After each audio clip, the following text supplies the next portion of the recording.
Are you looking for an athletic scholarship? You're in the right place. This is the Recruit Me Athletic Scholarship Podcast, the longest-running podcast on recruiting and athletic scholarships.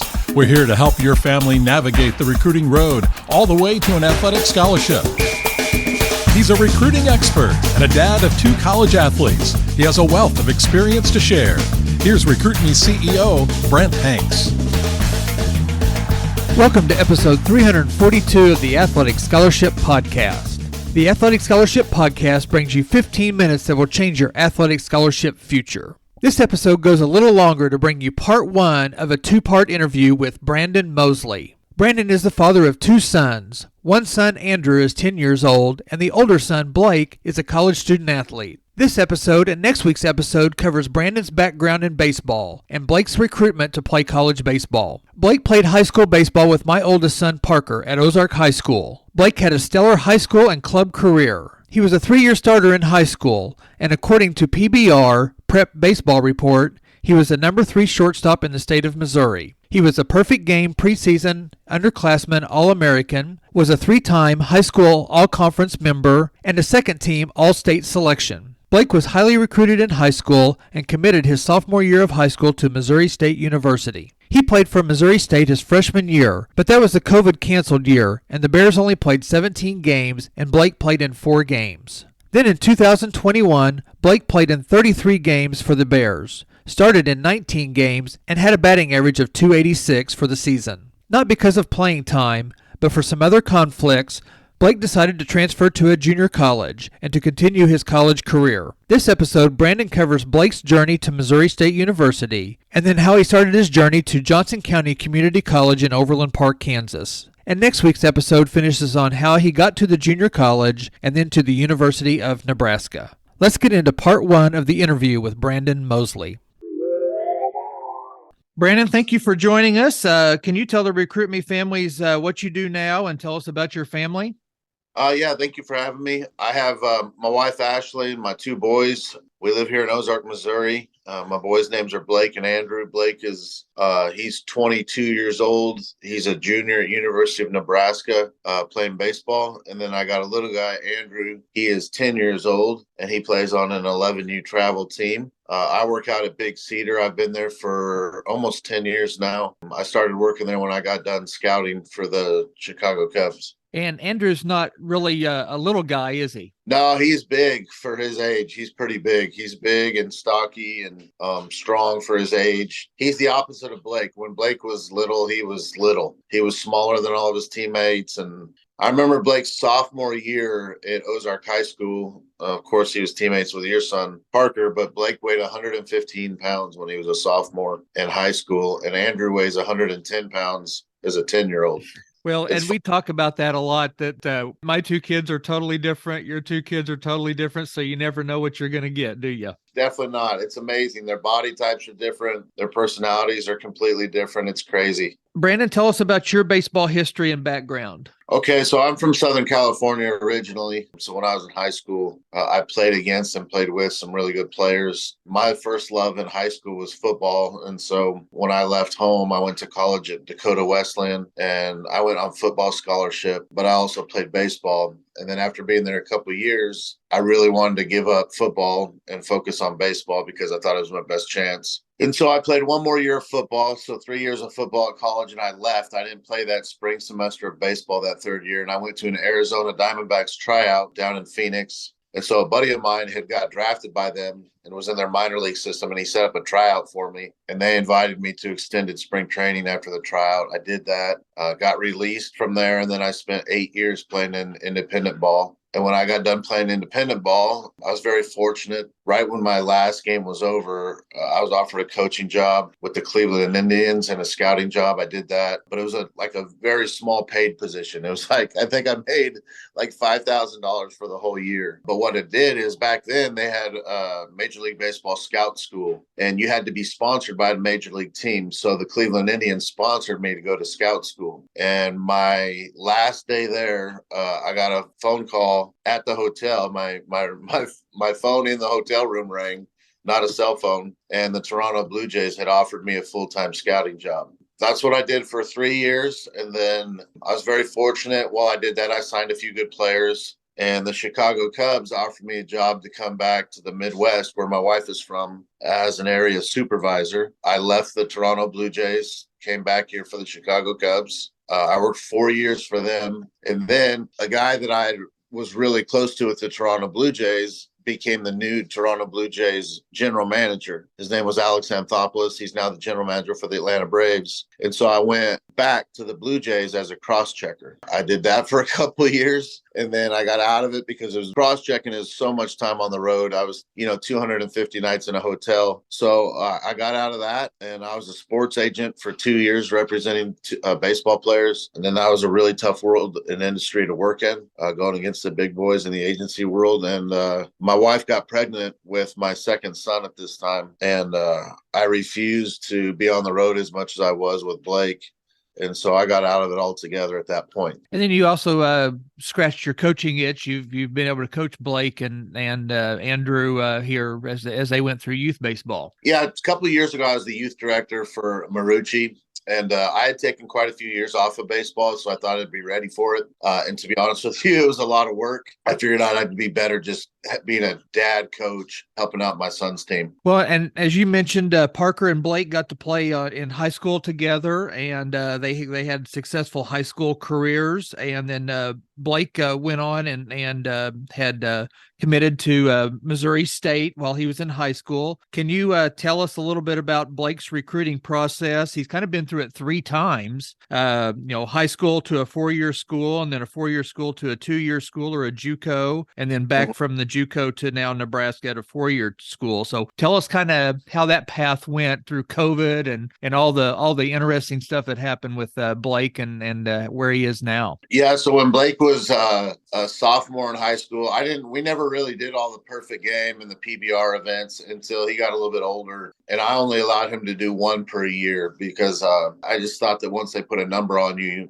there's no need in going to these events every 2-3 weeks. Right before his sophomore year of high school, I did one of the events. He did really well. A few colleges started calling, but he was listed on that perfect game thing as, being 5'7" and 110 pounds. So I think I was a little surprised that a few of the schools were calling. Well, I happen to have a really good friend at Oklahoma State. His name's Josh Holliday. He's the head coach. I just gotten to know him through the years working in professional baseball and stuff. He's got kind of a famous brother too, doesn't he? Yeah, correct. Yeah, it's Matt Holliday's brother. We went there and we went to one of their hitting camps. I'll never forget it. It was the first time I ever took Blake on a trip to be recruited. And he was really small and he had, that good left-handed swing and they liked him. I was a little shocked. They talked to us. They had us stay over from a hitting camp, which is pretty rare, I think, at those big schools. And so they had us stay over. They walked him around campus. Kind of recruited, just from going from a hitting camp. And he really fell in love with it. He liked it a lot. And they told us that, they were going to call soon and make an offer. So we were driving home from Oklahoma State after that good visit, and Missouri State called. Kind of surprised me. I don't know if word of mouth or somebody heard that Blake had done well at Oklahoma State. Well, Missouri State wanted to bring him in. And I had no idea why Missouri State wanted to bring him in because we really hadn't talked to anybody. Like I said, he was just a sophomore in high school, very undersized. So it was the next week, and they called to set up for us to go to Missouri State. And Coach Gutton said, hey, bring your wife. And so the 3 of us went, and they made an offer. Blake, growing up in this area, being a bat boy from Missouri State a few times when he was younger, he always wanted to play for Missouri State. They made an offer. And to be honest with you, Blake didn't ask for our advice or anything. He just committed on the spot and said, yep, this is where I want to play. And so he committed that day. That was the end of it. And to be honest with you, the way Blake was wired at the time, and still to this day, he wanted to have it over and done with. He didn't want to think about it. He wanted to be able to play without thinking about it. He loved it at the time. He loved the fact that he committed early and he was able to play the next 2 years of high school without thinking about performance on the field and who's in the stands watching. That's kind of how the first process went. I guess from there, he went to Missouri State right out of high school, and that was the COVID year. And so he went to Missouri State as a true freshman. They played, I think, 12 games, maybe something like that. Maybe not even that. One month. The very last game they had, they brought him into the game as a pinch hitter, and he hit a double off the wall. And he ended up that freshman year 1-for-4 with a double. So they had been telling him that they wanted him to hit more, that we want to get your bat in the lineup. And they'd made an effort that series. He pinch hit 3 times in a row. And we didn't know COVID was coming. I mean, they were correct. It ended abruptly. So he gets that double, and that's on a Sunday. Monday, he goes to class. Tuesday, they're getting ready to head to the bus. I don't remember where they were going, but they're heading to the bus. They're on the bus. And while they're on the bus driving, they get a notification that game won't be played. And then they get a notification that the next weekend series is off. And then about 6 hours later, the season was done. Right. Everything was shut down for a while. So the Show Me League started. I was coaching a team. Blake played for a team against me, and he was the player of the year that summer, the COVID summer. And so he went into the next year at Missouri State with really high expectations. His repeat freshman year, he had over 100 at bats. He hit 286. Had a pretty good year, but behind the scenes wasn't happy for a number of reasons. Not to point the blame at any one person, but he didn't really click with an assistant coach that's no longer there. Even when he was in the lineup, even when he was playing, he had a stretch where he played 21 straight games and didn't come out of the game. And even then, he wasn't happy. He asked my advice, and I said, son, if you're in the lineup every day and you're not happy, that's not good. And he's a very loyal kid, so he had a hard time, I think, trying to process it. My wife and I had a son who was just not in a good place, just not happy. He felt like every day he went to the field, it was a chore instead of a source of enjoyment. He made the decision in their exit meetings after that year to transfer. And he knew he wanted to go to a junior college for a year because of all the COVID roster stuff. I felt I could get him into another school at the time, but he wanted to go to a junior college really bad because he wanted to be in the lineup every day, kind of like he was at the beginning at Missouri State, be in the lineup every day to have some stress taken off of his shoulders. And he wanted to put up big numbers so he could really choose which school he wanted to go to. We talked to a few junior colleges after he decided to make the decision to enter the portal. We got quite a few phone calls from some NCAA schools, both Division I and Division II. He didn't really entertain that, and he got quite a few phone calls. He was very adamant that he wanted to go to a junior college because he had some teammates at Missouri State that had come in from a junior college, and the experience they talked about, he craved that, just take a step back, enjoy it, make it about baseball again. And so we went and visited Johnson County. It was the first junior college visit we made. We talked to a few others, but that was the first visit he made. And we had family in Overland Park at the time. It was a natural fit. He liked the school. He liked how clean it was. He really liked Overland Park. He liked that there was things to do. He loved the restaurants. And he liked that we had family there. And so he chose Johnson County. And that's where he went for junior college baseball. And he was there for 1 year.